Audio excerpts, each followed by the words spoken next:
mga piyonang ina.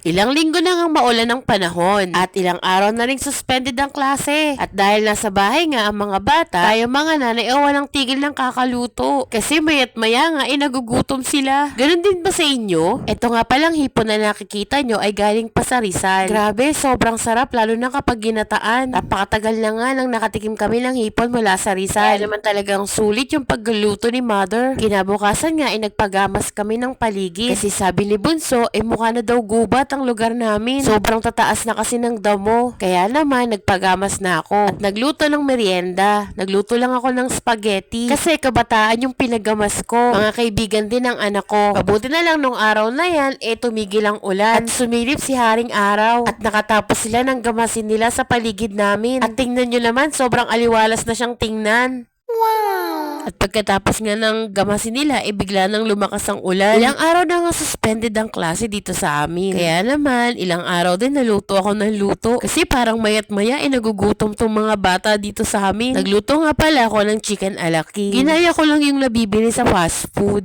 At dahil malamig ang panahon, nagluto rin ako ng sopas. Kayo din ba nakapagluto na ng sopas dahil maulan? Bakit nga ba maulan dito sa Pilipinas? Alam mo ba na maulan sa Pilipinas dahil ito ay nasa isang rehiyong tropikal malapit sa Ecuador at nakatayo sa tinatawag na Pacific Typhoon Belt?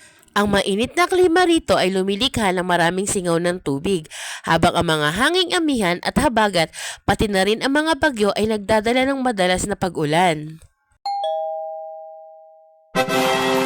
Ito nga palang pamangkin ko ay nag-send sa akin ng message. Sabi niya inutusan daw siya ng mami niya para umorder ng lomi. Tapos siya lang mag-isa kaya naman nag-send siya ng video. Tamang-tama yan, practice mo na yan para sa susunod mamamalengke ka na.